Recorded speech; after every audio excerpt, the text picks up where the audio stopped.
Hello friends, मैं doctor Saroj Chahar और मेरा ये वीडियो है फिजियोलॉजी ऑफ मस्कुलर सिस्टम या फिजियोलॉजी ऑफ मसल्स। तो फर्स्ट जो पार्ट है इसका, उसमें हम डिस्क्राइब करेंगे अबाउट टाइप्स ऑफ मसल्स और मसल की संरचना के बारे में। ठीक है, तो हम स्टार्ट करते हैं। सबसे पहले टाइप्स ऑफ मसल्स जो हमारे में पाई जाती हैं, दे कैन बी डिवाइडेड या they are divided in 3 types. हमारे से जो प्रश्न है वो घुमा फिरा कर पूछ सकते हैं कि जैसे unstriated muscles, striated muscles and cardiac muscle हम कह सकते हैं 3 टाइप की मसल्स हैं। अनस्ट्रेटेड मसल्स यानी अरेखित, ठीक है। अनस्ट्रेटेड मसल्स में बैंड नहीं पाए जाते। जिस तरह से ये मसल फाइबर है तो इसमें इस तरह से ये बैंड, ये धारियाँ नहीं पाई जाती हैं, इसीलिए इनको कहते हैं अनस्ट्रेटेड मसल्स। अनस्ट्रेटेड मसल्स की फिर संरचना कैसी होती है? अनस्ट्रेटेड मसल्स जो होती हैं वो स्पिंडल शेप की होती हैं इस तरह से, और सेंटर में एक न्यूक्लियस पाया जाता है। तो इन मसल्स को इनवॉलेंट्री मसल्स भी कहते हैं, क्योंकि इन मसल्स का जो फंक्शन है ये अपने आप होने वाला फंक्शन है, ऑटोनोमस नर्वस सिस्टम के द्वारा कंट्रोल होने वाला फंक्शन है। It is not under our control. या हम इसको कह सकते हैं विज़रल, क्योंकि it is related to visceral organs of our body. जैसे हमारे शरीर के अंदर एलिमेंट्री कैनाल का जो पेरिस्टल्टिक मूवमेंट है वो अपने आप हो रहा है, हार्ट बीट जो हो रही है वो अपने आप हो रही है, लंग्स का कॉन्ट्रैक्शन और रिलैक्सेशन जो हो रहा है वो अपने आप हो रहा है, जो ग्लैंड्स हैं, एंडोक्राइन ग्लैंड्स हैं या जो ग्लैंड्स हैं, उनका जो फंक्शन है वो भी स्वतः होने वाला यानी ऑटोनोमस नर्वस सिस्टम द्वारा नियंत्रित होता है। तो हम कह सकते हैं it is related to visceral organs. तो ये जो मसल्स हैं इनका जो मूवमेंट है ये किससे हो रहा है, इसलिए हम कह सकते हैं इनको विज़रल मसल्स, यानी they are related to visceral organs. तो अनस्ट्रेटेड मसल्स के बारे में आए या इनवॉलेंट्री मसल आए या विज़रल मसल आए, that is one and the same thing which are controlled by autonomous nervous system.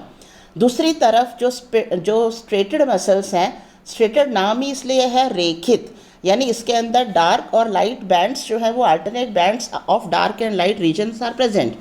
They are skeletal muscles because they are attach to our bones, हमारी bones के साथ में जुड़ी हुई होती हैं टेंडन के द्वारा, ठीक है। तो they are known as skeletal muscles, या हम इन्हें कह सकते हैं वॉलेंट्री मसल्स, क्योंकि जो स्केलेटल से जुड़ी हुई जो मसल्स हैं वो हमारे विल के अकॉर्डिंग काम करती हैं, इसीलिए they are known as voluntary muscles. तीसरी टाइप की जो मसल है cardiac muscle, as the name indicates muscles of our heart. इसको अलग से क्यों बताया गया है? बिकॉज कार्डियक मसल्स जो होती हैं ये संरचना में तो स्केलेटल मसल जैसी होती हैं और कार्य में विज़रल मसल जैसी होती हैं, इसीलिए इनको क्या कहते हैं, अलग से कहा गया है कार्डियक मसल्स, क्योंकि संरचना यानी स्ट्रक्चर में they resemble to skeletal muscle, striated in nature, जबकि फंक्शन में जो है वो क्या है, फंक्शन में विज़रल मसल के तरह से हैं यानी इनवॉलेंट्री हैं, ठीक है। तो इसलिए कार्डियक मसल्स को अलग से बताया गया है कि 3 टाइप ऑफ मसल्स हैं। स्ट्रेटेड मसल का यहाँ पर ये डायग्राम देखो, पहला जो स्पिंडल शेप का है, ये स्पिंडल शेप मसल्स कौन सी होती हैं? Unstriated muscle. यहाँ कोई बैंड नहीं है, डार्क लाइट रीजन नहीं है, स्पिंडल शेप की है, सेंटर में एक न्यूक्लियस प्रेजेंट है, ठीक है। जबकि स्ट्रेटेड मसल्स में क्या है, dark line bands are present, alternate dark and light bands are present, they are multi nucleated, they are syncytial. Syncytial का मतलब है ये न्यूक्लियस अरेंज है इन ए रो, ये न्यूक्लियस अरेंज है, मल्टी न्यूक्लिएटेड है, और ये न्यूक्लियस जो है एक क्रम में व्यवस्थित है, इसको क्या कहेंगे, syncytial arrangement, and alternate dark and light bands are present. तो ये है संरचना में अंतर, ठीक है।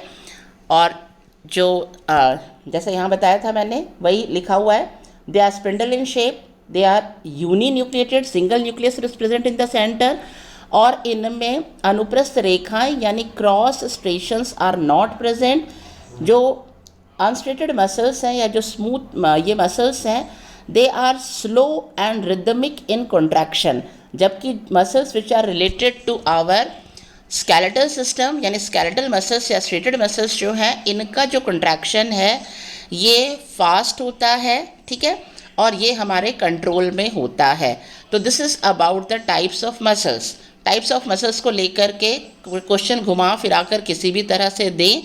अब मैं समझती हूँ you are able to answer each question related to types of muscles. ठीक है, अब हम लेते हैं यहाँ पर functional architecture of skeletal muscle. Architecture मतलब संरचना। ठीक है, तो यहाँ पर ये डायग्राम जो है ये आपको समझने की ज़रूरत है। यहाँ पर मैंने इसको नंबर भी दे रखा है, मैं आपको समझा दूँगी इसमें। यहाँ हमने ये एक मसल बनाई है, मसल फर्स्ट नंबर। तो मसल जो है इसके अंदर खूब सारे ये बंडल्स होते हैं। ये जो मसल के अंदर जो बंडल्स हैं, these bundles are known as fasciculus. ठीक है, सिंगल बंडल क्या कहलाएगा? फैसिक्यूलाई। इन फैसिकुलस के अंदर भी कई क्या है, यहाँ पर बंडल्स आर प्रेजेंट, फैसिकुलस के अंदर भी। तो ये फैसिकुलस के अंदर जो ग्रीन कलर के दिखाए हैं ये है मसल फाइबर्स, और मसल फाइबर में भी अंदर क्या है? मायोफाइब्रिल्स। इसको आप रिलेट कर सकते हो, जैसे आपने कभी कोई बिजली का मोटा कोई तार है, उसके बाहर जो है वो प्लास्टिक की कवरिंग होती है, तो वो प्लास्टिक की कवरिंग जो है या इंसुलेटेड जो है उस पार्ट को आप हटाते हो तो उसके अंदर आपको एक मोटा कोई दिखता है, मतलब एक मोटा तार है, और उस तार का भी अगर आप हटाकर देखते हो तो उसके अंदर भी कई तार हैं, उनको भी हटाते हो तो उसके अंदर भी कई तार हैं। तो इस तरह से जो है इसकी संरचना हम समझ सकते हैं कि एक मसल के अंदर कई क्या है? फैसिकुलस है, फैसिकुलस के अंदर कई क्या है? मसल फाइबर्स हैं, और हर मसल फाइबर में भी कई क्या है? Microfibrils are present. तो इसको क्रम के हिसाब से मैंने नंबर डाल रखा है 1, 2, 3 एंड 4। तो सबसे अंदर वाला, सबसे जो छोटा वाला जो फाइबर है, सबसे इनर फाइबर है, वो क्या है? मायोफाइब्रिल। तो हम कह सकते हैं मायोफाइब्रिल जो है ये इसका मायोफाइब्रिल जो है ये इसकी यूनिट है, किसकी? मसल की।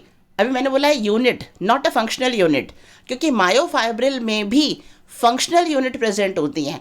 That functional unit are known as sarcomeres. ठीक है, जैसे ये एक मायोफाइब्रिल है और इस मायोफाइब्रिल में भी इस तरह से पार्ट हैं, ये A, B, C, D। तो इस तरह से ये मायोफाइब्रिल की में फंक्शनल यूनिट ये सार्कोमियर्स कहलाती हैं। A, B, C, D sarcomere, ये क्या कहलाएंगे? Functional unit.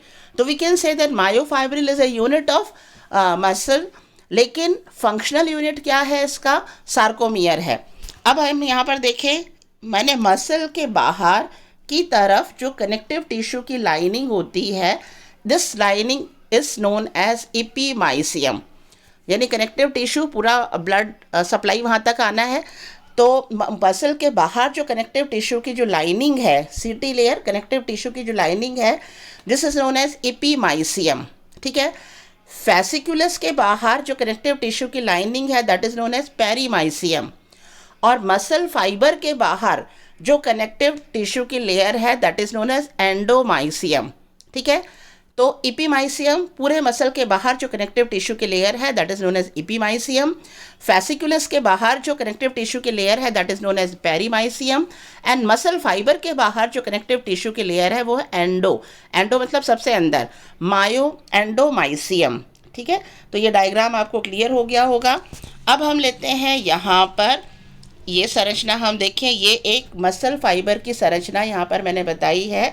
जिस तरह से एक सेल के बाहर सेल मेम्ब्रेन होती है, उसी तरह से मसल फाइबर के बाहर जो मेम्ब्रेन है, this membrane is known as sarcolemma.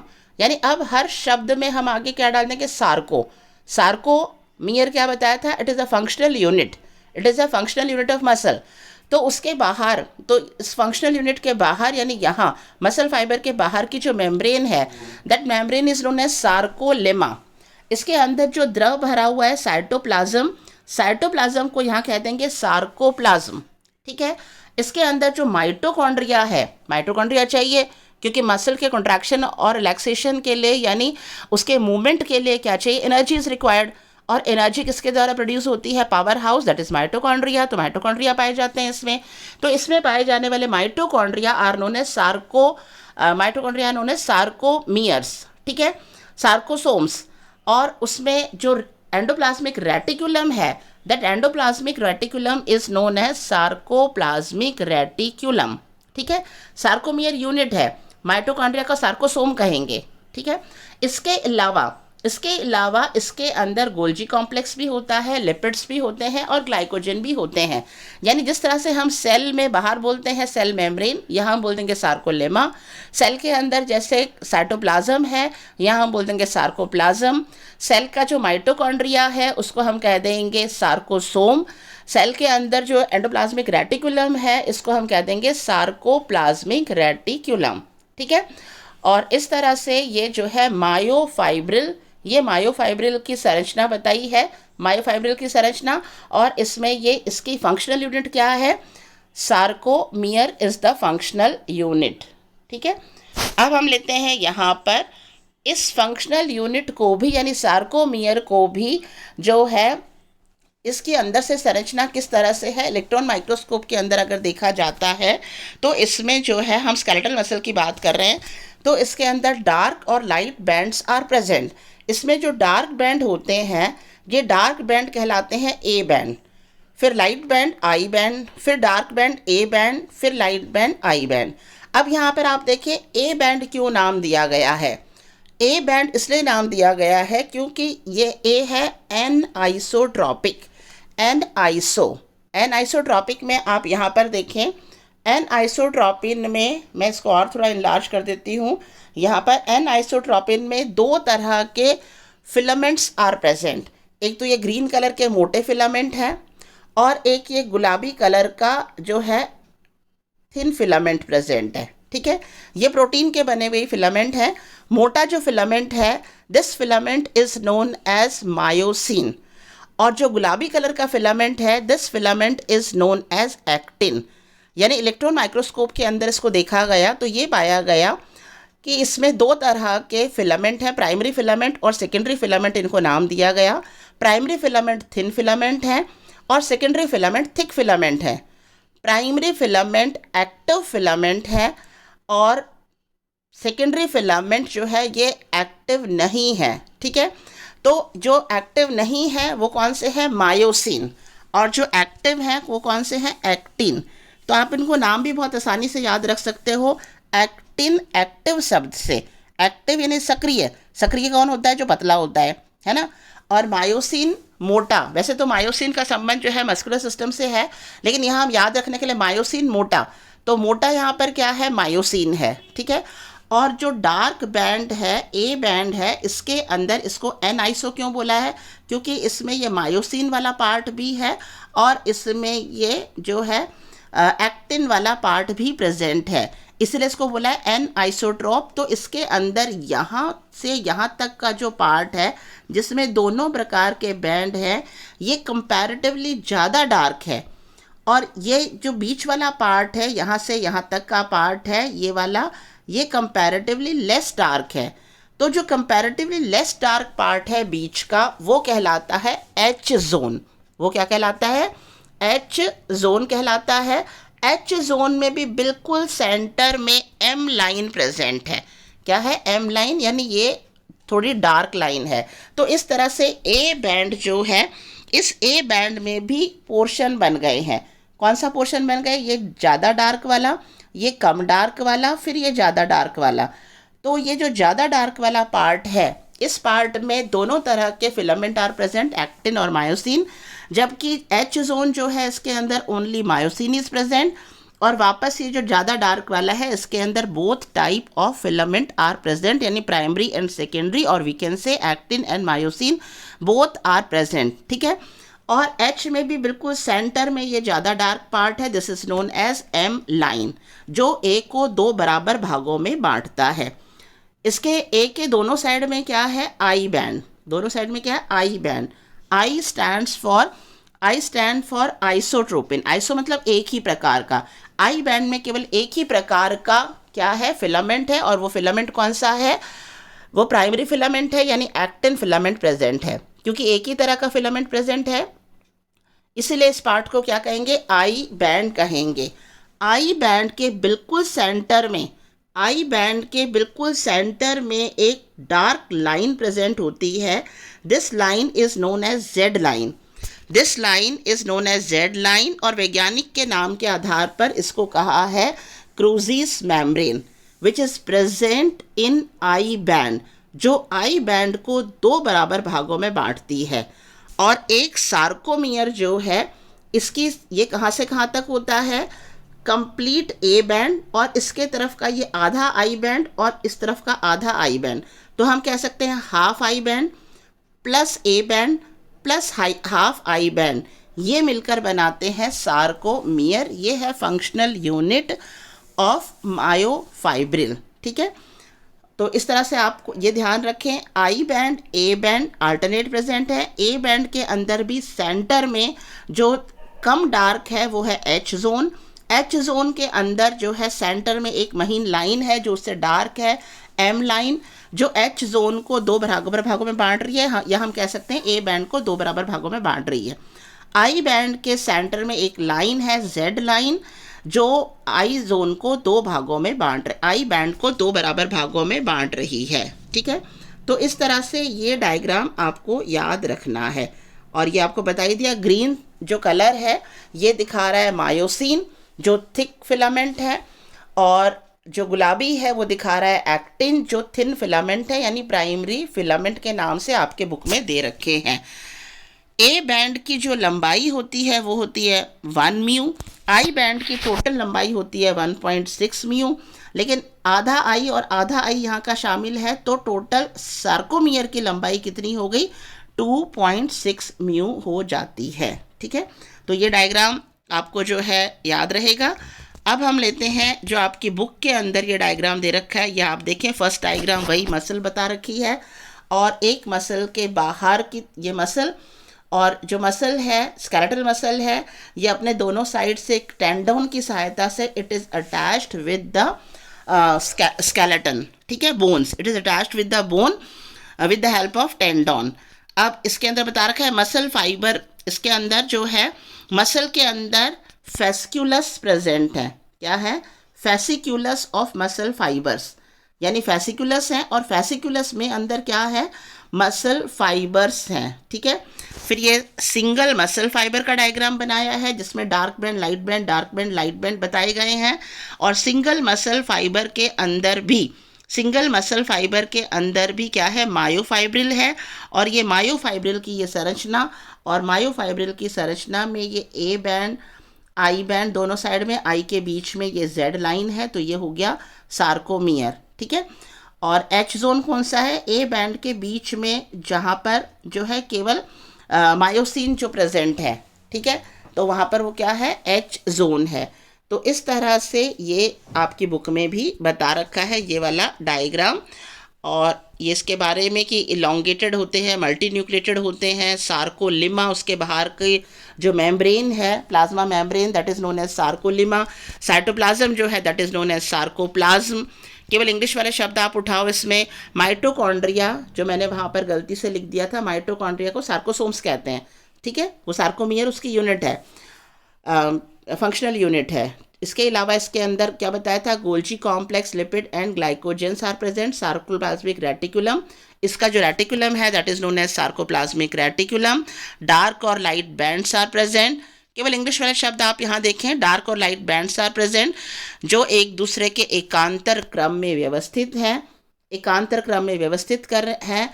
Dark band जो ए बैंड है इज़ नोन एज एनआइसोट्रॉपिक, क्योंकि इस वाले एरिया में क्या है, ज़्यादा डार्क फिर कम डार्क फिर ज़्यादा डार्क, कम डार्क वाला जो पार्ट है that is known as S zone, Hanson वैज्ञानिक का नाम है, उसके आधार पर एच जोन है। एच जोन के बीच में भी एक संकीर्ण गहरी रेखा है that is known as M line, और ए पट्टिका की लंबाई कितनी बताई थी, ए पट्टिका की लंबाई होती है 1 म्यू, और जो है ये हो गया ए बैंड के बारे में।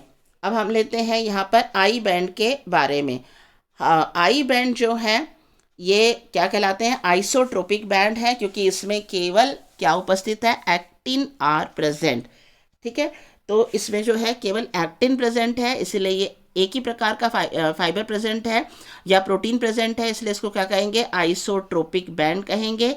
और इसे भी एक लाइन दो बराबर भागों में बांट रही है जिसको कहेंगे क्रूसीस मेम्ब्रेन, और इस लाइन को कहते हैं जेड लाइन, यानी जेड लाइन जो है इसे आई बैंड को दो बराबर भागों में बांटती है। एक आई पट्टी की लंबाई कितनी होती है, 1.6 म्यू। दो जेड लाइन के बीच का जो पार्ट है ये कहलाता है सार्कोमियर, और प्रत्येक सार्कोमियर पेशी तंतु की सबसे छोटी कार्यकीय इकाई है, फंक्शनल यूनिट है। एक पेशी तंतु में इस प्रकार की कई यूनिट होती हैं और एक सार्कोमियर की लंबाई हो गई 2.6 म्यू हो गई। ठीक है, अब हम लेते हैं जो हमने बताया था, इसमें दो तरह के फिलामेंट जो है मायोसिन और एक्टिन। H.E. हग्सले ने 1958 से 65 इनका एज पीरियड दे रखा है या स्टडी पीरियड है। इन्होंने बताया कि इसमें भी इलेक्ट्रॉन माइक्रोस्कोप में जब स्टडी करी तो बताया कि इसमें दो प्रकार के फिलामेंट प्रेजेंट होते हैं, primary filament and secondary filament. Primary filament जो है वो थिक फिलामेंट है और सेकेंडरी फिलामेंट जो है वो थिन फिलामेंट है। तो मोटे जो हैं ये क्या कहलाएंगे, मायोसिन, और पतले जो है ये क्या कहलाएंगे, एक्टिन कहलाएंगे। ठीक है, तो प्राइमरी जो है मोटे प्राइमरी मायोसिन और सेकेंडरी जो है ये क्या है, एक्टिन है। सभी प्रकार के सूत्र ए पट्टिका के एक सिरे से दूसरे सिरे तक पेशी तंतु के इस तरह से कार्य सूत्र होते हैं। इस लाइन से हम लेते हैं, एक पट्टिका में प्रत्येक प्राथमिक सूत्र के चारों ओर 6 द्वितीयक सूत्र पाए जाते हैं। ये आपको डायग्राम के साथ में यहाँ पर मैं बताऊंगी। पहले आप यहाँ आगे हम लेते हैं, यहाँ इस तरह से ये हमने वही चीज़ जो बताई थी आपको, ए बैंड और आई बैंड। ए एनाइसोट्रॉपिक वाले में ज़्यादा डार्क है, फिर लाइट डार्क है, फिर ज़्यादा डार्क है। ज़्यादा डार्क में एक्टिन और मायोसिन बोथ आर प्रेजेंट, कम डार्क में ओनली मायोसिन आर प्रेजेंट जो एच जोन बना रहा है, और वापस क्या है, ज़्यादा डार्क है उसमें एक्टिन और मायोसिन दोनों प्रेजेंट हैं। ठीक है, और इसमें ओवरलैपिंग बैंड भी है क्योंकि ये एक्टिन मायोसिन इस तरह से उपस्थित है। आई जो है आइसोट्रोपिक, ओनली एक्टिन ही इसमें प्रेजेंट है। आप यहाँ पर आप देखें, जो यहाँ बताना चाहा है कि हेक्सागोनल अरेंजमेंट होता है। सेंटर में ये मायोसिन है तो 1 myosin is surrounded by 6 actin, 6 actin उपस्थित हैं, और प्रत्येक एक्टिन जो है it is surrounded by 3 myosin. एक मायोसिन यहाँ होगा, एक मायोसिन यहाँ होगा, एक मायोसिन यहाँ होगा। तो ईच मायोसिन, जो मोटा वाला फिलामेंट है myosin, it is surrounded by 6 actin and each actin is surrounded by 3 मायोसिन्स। ठीक है, इस तरह का अरेंजमेंट इसमें ये पाया जाता है। और यहाँ ये बताना चाहा है इसके अंदर कि किस तरह से ये एक्टिन है और यहाँ पर ये मायोसिन है। मायोसिन मोटा फिलामेंट है। मायोसिन में भी जो है इसके यूनिट प्रेजेंट है, वो अभी हम आपको यहाँ पर डिस्क्राइब कर देते हैं। यहाँ हम लेते हैं structure of contractile protein. 3 types में बांटा गया है, force generating protein, regulatory protein and structural protein. Force generating protein, जिनसे फोर्स जनरेट होता है, वो है एक्टिन एंड मायोसिन। एक्टिन जो बताया था थिन फिलामेंट है, मायोसिन जो बताया था थिक फिलामेंट है। रेगुलेटरी प्रोटीन जो रेगुलेट कर रहे हैं कॉन्ट्रैक्शन को, वो एक्टिन पर प्रेजेंट है। वो केवल किस पर प्रेजेंट है, एक्टिन पर। और उसमें जो है कौन से पार्ट ऑफ थिन फिलामेंट का ही पार्ट है रेगुलेटरी प्रोटीन, ट्रोपोमाइसिन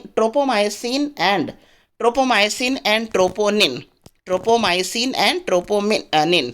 ठीक है, इसके अलावा जो थर्ड टाइप है स्ट्रक्चरल प्रोटीन जो है ये केवल जेड लाइन के ऊपर उपस्थित होता है, और ये प्रोटीन है एक्टिनिन। ये क्या है, actinin. In this way structural of contractile protein, यानी कॉन्ट्रैक्टाइल प्रोटीन 3 प्रकार का प्रोटीन से बना होता है, force generating protein, regulatory protein and structural protein.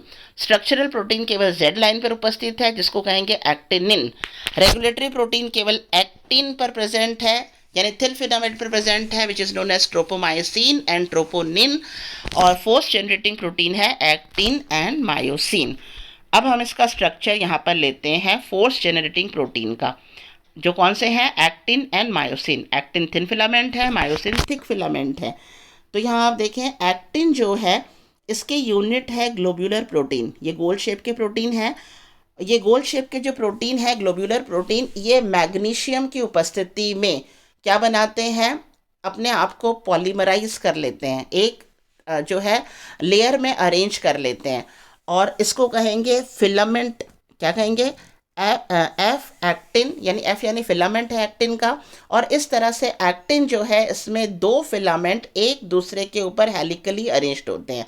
ये हेलिकल अरेंजमेंट एक्टिन के अंदर ग्लोब्यूलर जो प्रोटीन है, इसकी जो चेन है, ये एक दूसरे के ऊपर हेलिकली अरेंज्ड होती है। ठीक है, ये इसका स्ट्रक्चर है एक्टिन का। अभी ये कंप्लीट नहीं हुआ है, ये हम केवल जो है फोर्स जनरेटिंग के हिसाब से बता रहे हैं, तो अभी मैं इतना ही स्ट्रक्चर बताऊंगी, आगे और बताएंगे। इसमें मायोसिन जो है, ये पॉलीमर है मीरोमायोसिन का। किसका पॉलीमर है? मीरोमायोसिन। तो इसमें की जो यूनिट है ये है मायोसिन, और एक मायोसिन का स्ट्रक्चर एक मीरोमायोसिन है। ये meromyosin is a unit. Meromyosin के यूनिट, मीरोमायोसिन जो है इसके यूनिट क्या है? Unit of myosin. Meromyosin is a unit of myosin, और इसका ये स्ट्रक्चर है। इस स्ट्रक्चर में आप देखो, ये वाला जो पार्ट है जो कुंडलित अवस्था में है, ये इसका टेल कहलाता है, और यहाँ ये इसका हेड पार्ट है, और ये इसका जो है इंटरमीडिएट वाला पार्ट है। तो एक तरह से इसका स्ट्रक्चर कैसा हो गया मायोसिन का? Tadpole like. टेडपोल में होता है ना हेड और टेल, इस तरह से हेड वाला पार्ट, फिर क्रॉस आर्म वाला पार्ट, और ये टेल वाला पार्ट। तो ये स्ट्रक्चर है किसका? मीरोमायोसिन का। तो मीरोमायोसिन क्या है? Unit of myosin. अब आप और ध्यान से देखें, इसके अंदर यहाँ पर आप देख रहे हैं जो हेड वाला जो रीजन है, इस हेड वाले रीजन में एक साइड में यहाँ पर ये जो पार्ट है, ये एक्टिन बाइंडिंग, यानी इसकी सहायता से ये एक्टिन से बाइंड करेगा। और इसके यहाँ पर ये जो साइट है, ये है एटीपी बाइंडिंग साइट। यानी जब यहाँ पर एटीपी आएगा, एक्टिन बाइंडिंग साइट पर जब एटीपी आएगा, उस टाइम पर ये एक्टिन बाइंडिंग साइट जो है इसकी, ये एक्टिन से बाइंड करेगी। और जब ये एक्टिन से बाइंड करेगी तो उसको कहेंगे formation of cross bridge between actin and myosin. और एक्टिन और मायोसिन में जब क्रॉस ब्रिज बनेगा, तब इनमें कॉन्ट्रैक्शन होगा। यानी कॉन्ट्रैक्शन कब होगा? जब एक्टिन और मायोसिन के बीच में क्रॉस ब्रिज का फॉर्मेशन होगा। और क्रॉस ब्रिज का फॉर्मेशन कब होगा? जब एटीपी इसके साथ में, एटीपी बाइंडिंग साइट के साथ में आकर मिलेगी।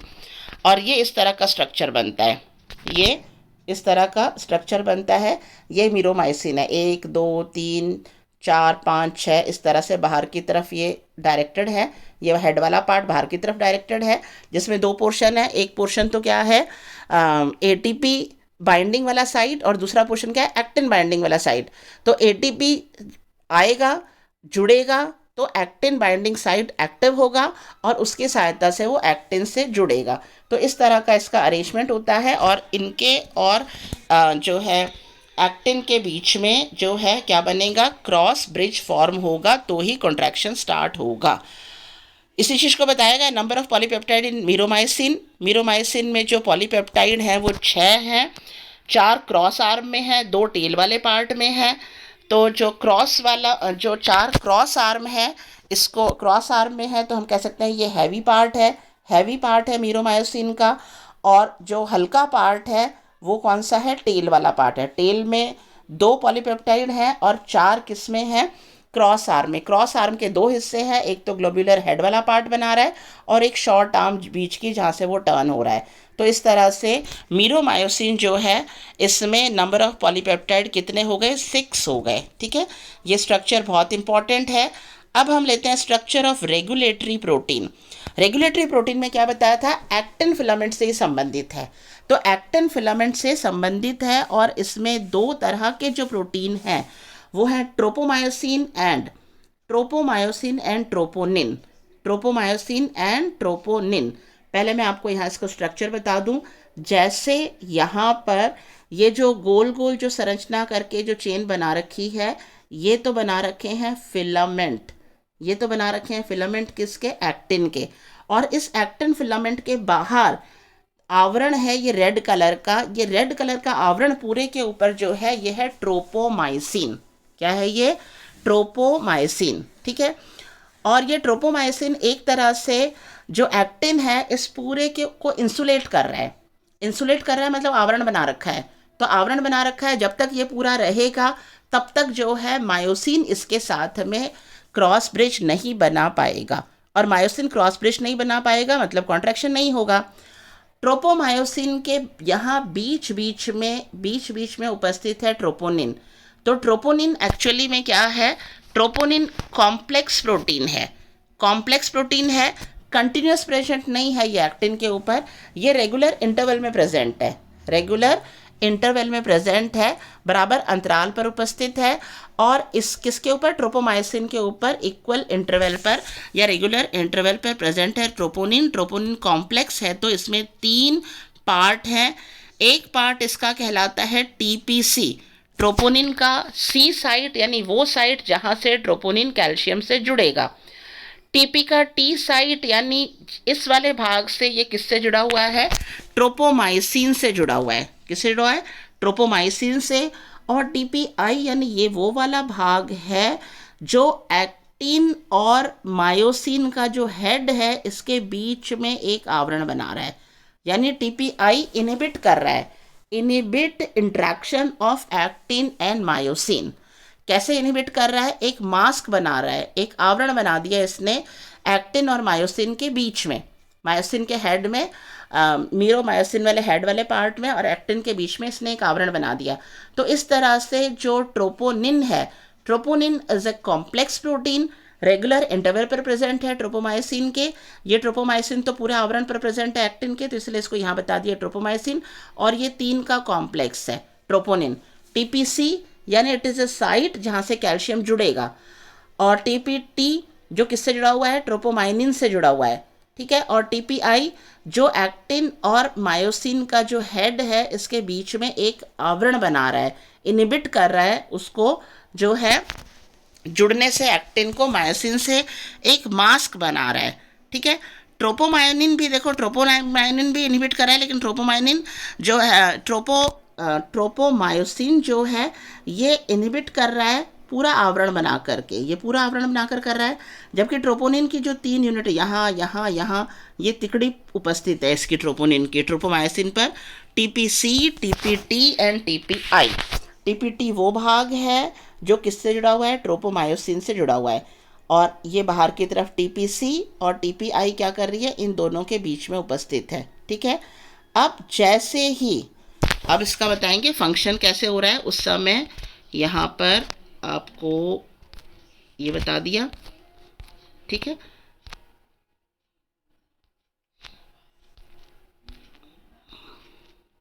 ये स्ट्रक्चर के बारे में बता रखा है, ये देखो मायोसिन मॉलिक्यूल, मायोसिन मॉलिक्यूल, इसमें ये टेल वाला पार्ट है, ये शाफ्ट वाला पार्ट है, ये हेड वाला पार्ट है। हेड वाले पार्ट पर, ये हेड वाला पार्ट है जैसे, तो इसमें यहाँ ऊपर यहाँ कौन सा साइट है जिससे वो एक्टिन से जुड़ेगा, और इसके यहाँ कौन सा साइट है जिस पर एटीपी आकर जुड़ेगा, ठीक है। तो इस तरह से ये बाहर निकले हुए हिस्से इसके दिखा रहे हैं, और ये हाइंज जॉइंट बनता है, ठीक है। और यहाँ ये बता रखा है ट्रोपोमाइसिन मॉलिक्यूल जो पूरा एक्टिन फिलामेंट के ऊपर आवरण बना रहा है। ये एक्टिन फिलामेंट गोल वाला जो हेलिकल स्ट्रक्चर है, ये क्या है, एक्टिन फिलामेंट, और इसके ऊपर ये रस्सी की जैसी संरचना जो लिपटी हुई दिखा रखी है, ये ट्रोपोमाइसिन मॉलिक्यूल्स हैं, ठीक है। और इनके बीच बीच में ये जो तिकड़ी है 3 की, ये क्या है, ट्रोपोनिन, ठीक है। तो इस तरह से ये TP, troponin I, troponin C and troponin T.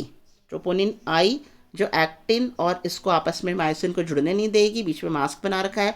Troponin C site है जहाँ पर कैल्शियम आकर के जुड़ेगा, और ट्रोपोनिन टी यानी ये किससे जुड़ा हुआ है, ट्रोपोमायोसिन से जुड़ा हुआ है।